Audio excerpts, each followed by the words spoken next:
La Edad Media transcurre entre el 476 después de Cristo hasta el 1492 en España, por la expulsión de los judíos y el descubrimiento de América. En la península ibérica esta época estuvo marcada por la Reconquista y las Cruzadas. En la península ibérica convivían las culturas cristianas, árabes y judías, y se ve reflejado en la literatura junto a la estructuración de la sociedad, el rey y la nobleza y el clero, y por último el pueblo llano y los esclavos. La sociedad medieval era teocéntrica, en la que Dios era el centro de todo y la influencia de la Iglesia era muy importante. La literatura medieval. Durante toda la Edad Media, el latín fue la única lengua para la transmisión del conocimiento y de la literatura culta. Por eso, las primeras manifestaciones literarias en lengua romance tienen carácter popular y oral, ya sean de género lírico o épico. La poesía culta y la prosa literaria no aparecerán hasta el final de este periodo. Oralidad y escritura. En la Edad Media muy poca gente sabía leer y escribir. Además, los textos se escribían a mano en hojas de pergamino, en un proceso largo y costoso, por lo que solo las obras consideradas importantes eran copiadas. Debido a estas circunstancias, la literatura fue mayoritariamente transmitida y difundida de modo oral. Los poemas solían ir acompañados de música y los relatos en prosa eran casi siempre leídos en voz alta. La lírica popular medieval en la península ibérica. En la Edad Media, además de la lírica culta, existió una lírica que se transmitió de generación en generación y cuyos primeros testimonios fueron las canciones populares. En Occidente, la lírica popular en lengua romance comenzó a proliferar a partir del siglo X y a partir del siglo XIII, cuando los poetas cultos elaboraron esta lírica y la convirtieron en el género característico de la poesía erótica y de connotaciones soeces. A partir de mediados del siglo XV, la lírica popular se recogió en cancioneros, gracias especialmente a los maestros de la música. Según la religión, la procedencia hay varios tipos. Mozárabe. La jarcha es una estrofa de 2, 3 o 4 versos de medida variable. Sirve de final de las moasajas hispano-hebreas e hispano-árabes, en tanto que constituyen estribillos líricos. Su origen es incierto. Algunas fueron creadas por los autores de las moasajas, pero otras poseen una existencia propia y generalmente son de tema amoroso. Galaico-portuguesa. Son composiciones sencillas en las que una mujer se lamenta por la ausencia del amado. Pueden ser de 3 tipos. Cántica de amor. Es una composición centrada en el tema del amor cortés. Habla de la pasión amorosa de un caballero por su dama que casi nunca es correspondida. Casi todas las composiciones tratan el tema de la tristeza del poeta, causada por el desdén o el rechazo de su dama. Cántica de amigo. Presenta como rasgo más característico el mecanismo estilístico del paralelismo y del leitmotiv. Las estrofas se enlazan de 2 en 2 de tal manera que los versos de la segunda estrofa varían levemente los versos de la primera estrofa. Cántica de escarnio y maldecir. Es un género satírico de la lírica medieval galaico-portuguesa. En principio existió una distinción entre las cánticas de escarnio, que utilizan sobreentendidos y palabras encubiertas, y las de maldicer o maldecir, en las que el poeta expresa bien a las claras sus insultos. En cuanto a la métrica, siguen las mismas convenciones que las cánticas de amor. Existen 5 tipos: sátira literaria, sátira política y moral, sátira personal, sátira sexual y sátira social. En algunos casos, las cánticas de escarnio muestran las tensiones existentes entre los trovadores, generalmente pertenecientes a la nobleza, y los juglares, de baja extracción social.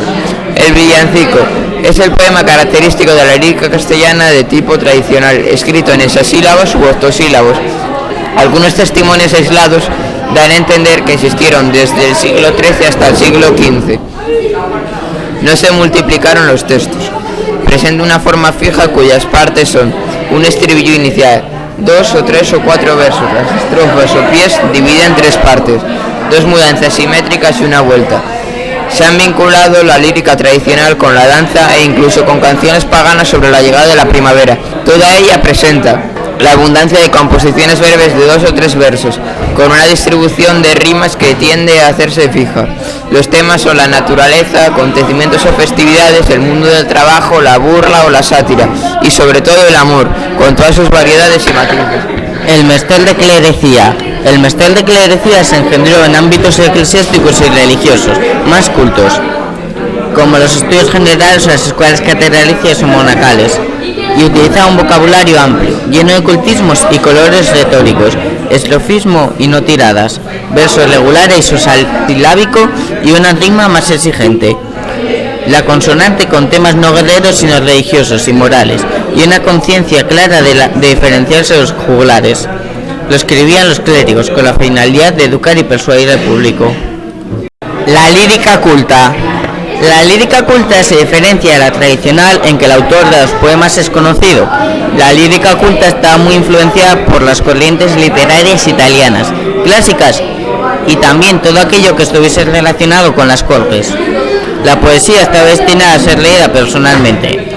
Solo se podían permitir leer lírica culta la gente que sabía leer, normalmente gente de clases altas como la burguesía o el clero. Los reyes, los autores usaron el gallego como idioma de lírica culta hasta la segunda mitad del siglo XIV. Los poemas de lírica culta son más extensos y complejos y usan un léxico culto. Estilo. Es muy habitual el uso del lenguaje religioso para expresar el amor profano. Se trata de una poesía intelectual en la que la naturaleza está ausente. La belleza se exalta, pero no se describe. Hay elementos costumbristas y referencia del valor simbólico de los objetos y de sus cualidades.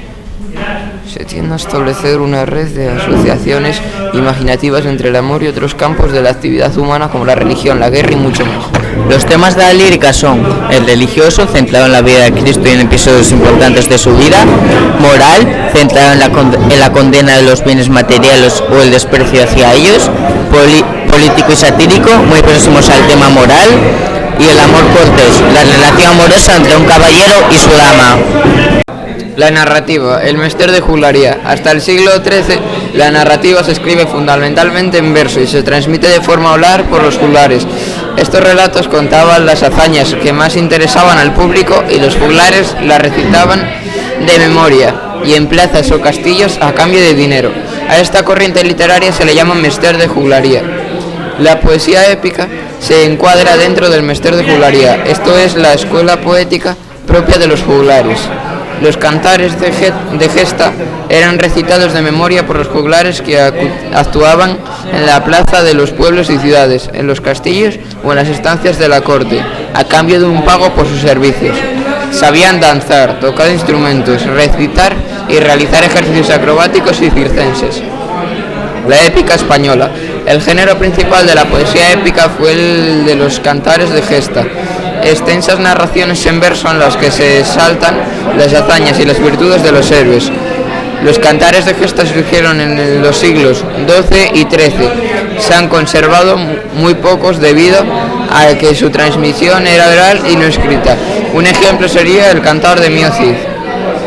Otras características de los cantares de gesta de nuestra literatura son su carácter anónimo, pues el autor no los firmó; su gran vitalidad, pues sus temas pervivieron en la literatura posterior; su realismo, pues se compusieron en fechas cercanas a los hechos que cuentan y apenas aparecen elementos fantásticos.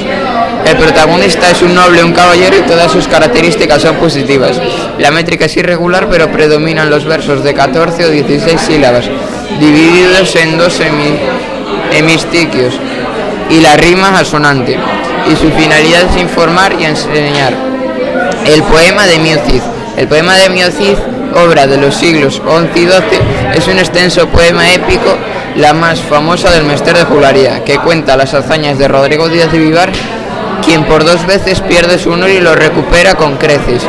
La obra está dividida en 3 partes o cantares: el cantar del destierro, el cantar de las bodas y el cantar de la afrenta del cortés.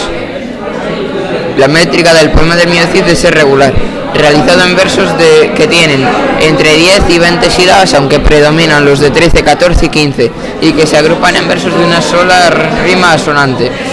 En su estilo destaca el uso del epíteto épico para halagar al héroe, fórmulas dirigidas al oyente con el fin de comunicarse con él y el que participe en la narración o elementos simbólicos.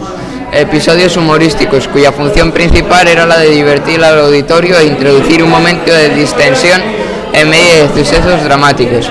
En cuanto al personaje protagonista, hay que destacar su conducta ejemplar. Se nos presenta como un hombre de conducta intachable. Es valiente, astuto, prudente, amoroso padre de familia con gran conciencia de su honra y un fuerte sentimiento religioso. Los romances. Son poemas épicos, casi siempre breves, compuestos originariamente para ser cantados o recitados al son de un instrumento. Están formados por un número indefinido de versos, octasílabos con rima sonante en los pares, manteniendo casi siempre la misma rima durante toda la composición, mientras quedan libres los impares.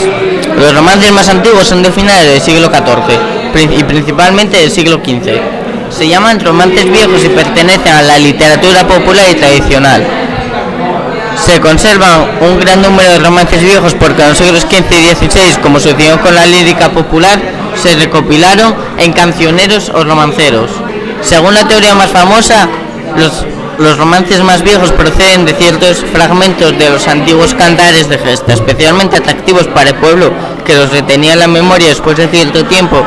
Desgajados del cantar, cobraban vida independiente y eran cantados como composiciones autónomas con ciertas transformaciones. Los temas de los romances novelescos eran de amor, misterio, venganza y aventuras, y de los romances históricos que narran las batallas de los caballeros. Y las características eran carácter oral, dado que exige el ejemplo de recursos propios de discurso oral. Fragmentarismo, dado que se centra en un momento determinado de la acción, y con frecuencia la narración se interrumpe sin que se conozca el final. Sencillez y sobriedad de recursos, dado que usa descripciones breves, escasez de adjetivos y el uso del diálogo para aportar agilidad al texto.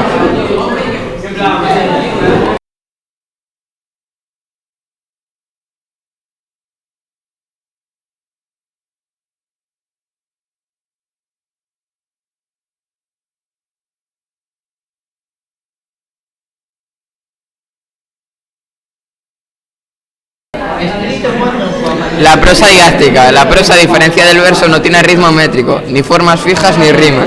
La prosa didáctica pretende perfeccionar el ser humano y la reforma de la ciudad utilizando el diálogo y la exposición de ideas. Durante el siglo XIV la prosa adquiere una intención didáctica. Esta tiene distintas manifestaciones: el diálogo, las misceláneas, la historiografía. El Conde Lucanor, de don Juan Manuel, es un gran ejemplo de la prosa. Son 51 cuentos breves estructurados. Empiezan con el planteamiento de la cuestión, luego un ejemplo o cuento y termina con la enseñanza. El teatro.